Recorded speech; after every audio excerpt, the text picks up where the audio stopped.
Mr. President, welcome back to China and welcome back to Urumqi. Thank you. Shishi. 谢谢. This is actually my hometown, so I hope Xinjiang is treating you well. Very well. Any part of China I go, I feel loved. And there's nothing to conquer one's heart rather than love. So the Chinese love keeps bringing me back and forth. I'm so happy to hear that you're having a good time here. It's been giving you the warmth it has been giving me every time I come back. Now, I understand you've been to China many times, right? You've actually called China your second home. Probably 16, 17 times. 16 to 17 times. 17th time. Amazing. Coming to China. After so many visits, what struck you as new or different this time around? Your city has changed completely. In 14 years that last I was here, it has changed completely. Your economy has changed. I see the people happier. I see the people well off, doing well for themselves. And that's when the people get happy and contented and wanted when they realize that there is something for them. And you've actually been to several cities during this trip, right? You've been to Chengdu, you've been to Shanghai, and now Urumqi. What are the key outcomes you are hoping to achieve through these visits?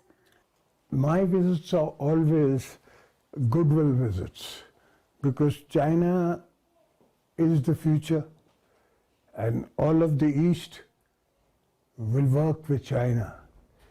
China's initiatives and especially President Xi's initiatives. In the last SEO summit, now understand global governance is a depth in that sentence. Global governance means I can't walk into any other country, no other country can walk into me. They have to be respectable about my territory. I should be respectful about their territory. And I bring to China the international goodwill and the Pakistani people's goodwill and the assurance that we stand with China in good times and bad times. It's not that I see China going through a bad time, but even then so, we are there in case needed. It's so good to hear your perspective, Mr. President, about China's recently proposed global governance initiative.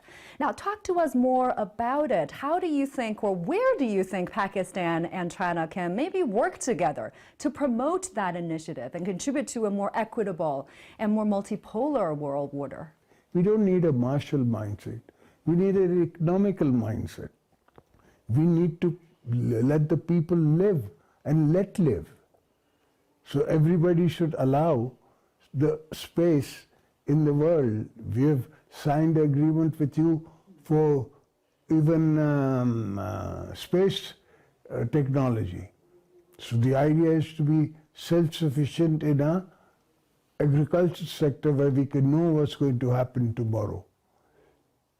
And this I signed in my first presidency also, because your production per acre is much more than mine, all right?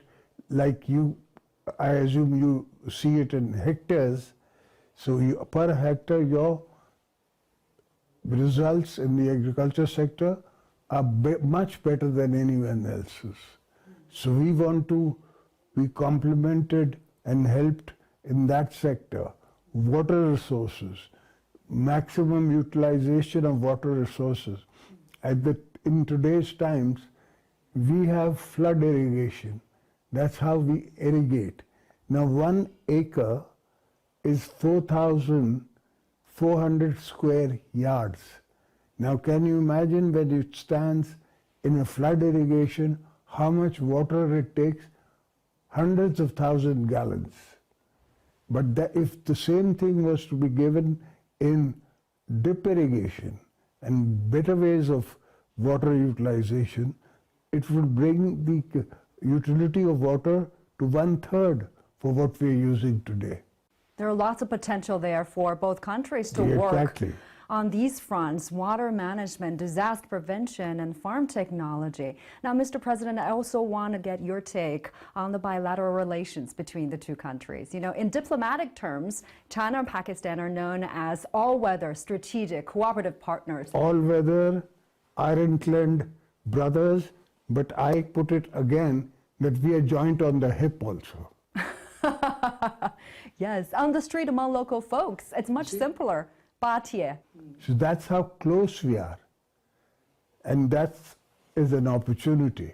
There's a concept that, you know, countries which are locked in by neighbors and they geographically locked in, they can't move or they can't do things. And then there is another concept of utilizing the countries which you have as neighbors to your input and to your advantage and to their advantage, because it's a win-win game all the time.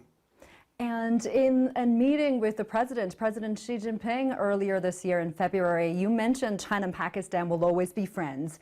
In another meeting, you also mentioned to Foreign Minister Wang Yi that regardless of changing circumstances, Pakistan will always place trust in China. Can you talk to us more about it? Where does that basis come from? How did we forge that conviction? And how is it significant in today's fractured world? Young people have to be taught this and told about this, that how we can be a small country. We were and we are. But even then, in the West time, that time, we had influence. The first time Kissinger comes to China, he comes from Pakistan. It was a secret mission, not secret anymore, but he flew to China from Pakistan. So we've always been trying to help Chinese positions. Wherever I go in the world, my first position is to respect China, give it what it is, the respect of the world it deserves for its people, for its technology, for everything. The Chinese people really appreciated the support Pakistan has been given China when the country needed the most. I've often heard the stories from my parents' generation and my grandparents' generation. Pakistan is affectionately known as Bhatia, the Ironclad brother here. It's so true. And the friendships between the two people are actually quite special. I also want to take some time to talk about the cooperation, the practical cooperation between the two countries. Now, CPEC, as one of the flagship projects under the Belt and Road Initiative, has seen substantial progress over the years. It has moved from blueprints to power plants and ports, and now both countries have agreed to an upgraded CPEC 2.0. Yeah. What do you think are the key priorities in this new phase? What are your expectations? We are the closest port to China. And the land route, everything needs development and improvement with modern technology coming in. Today, AI can tell you what is what and where is how is what. So that port, one day, the generations to come, they will thank Chinese people and Pakistani people to think about that port. That port will be the closest link you have to China. And I was looking to this side of China, and this is going to be developed. All of the central China is landmass is here. So it has to be developed, and it will be developed. And in that case, we will have more interaction because, like I said, we can drive down to each other's countries. Not many countries can say we can drive down to China. In our case, we can drive down to you. So, and you can drive down to us. So it's a great futuristic concept. And how are these projects directly benefiting everyday folks there in Pakistan, especially the younger generations? You consider yourself in any new port, and when it starts working, the employment for the young people, there's employment for the region that is in, they get more attention, they get more trade, they get more facilities, etc. So there is great importance for me to make sure that Balochistan is safer. And the only way, look at this, look at your city. It's the fact that you all have improved economically that China has been more involved in everything. It's the economic growth that keeps nations together. I also understand Pakistan is going big on new energy these years, an area where China has extensive experience. Yes, Do you see any potential? I see a lot of potential. You have already, say, specialized in solar and wind, but I see you going in the future for H2O. Hydrogen will be the fuel of the future, and China will be the first one to make it. And there is a lot of room for the two sides to cooperate, I'm guessing. Now, when you departed Sichuan province, you chose to take a high-speed train. What kind of experience has that been for you? Oh, that high-speed train has blown my head off. I've been sleeping, dreaming about that train because, say, there are two cities, Karachi and Hyderabad, in my part of the world. If I had this train between the two cities, the travel is 20 minutes. Otherwise, the travel is 2.5 hours by road.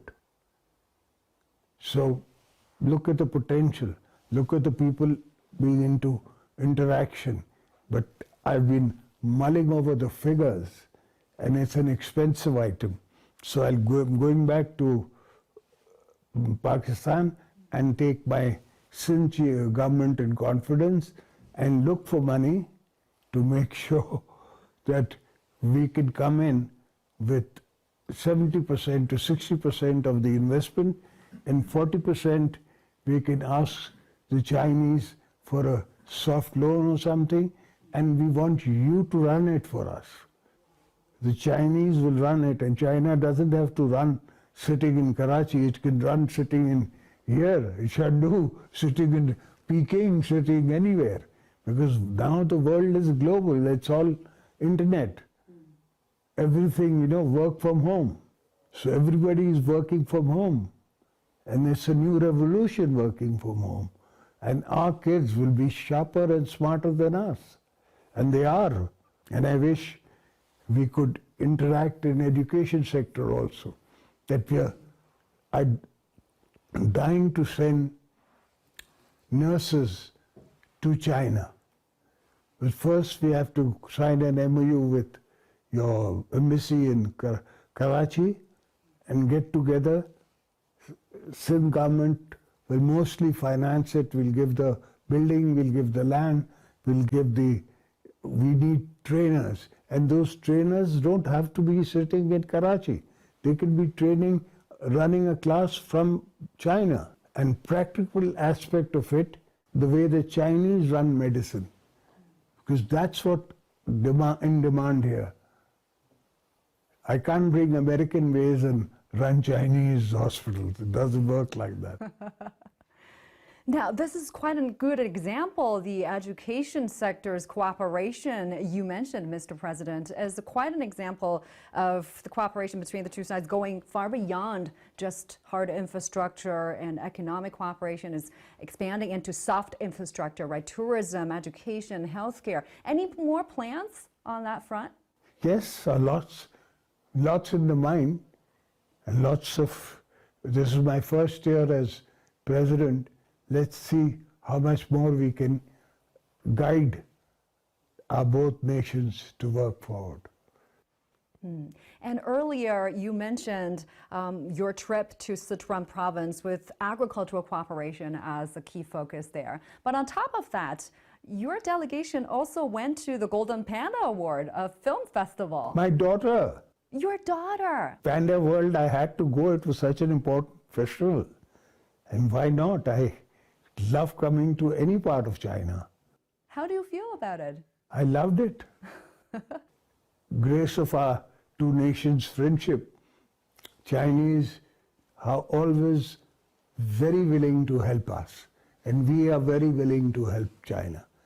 So we're just hoping that this road gets better so I can interact more often and come by driving into China rather than taking the plane. That'll be really nice. Thank you so much, President, for taking the time talking to us.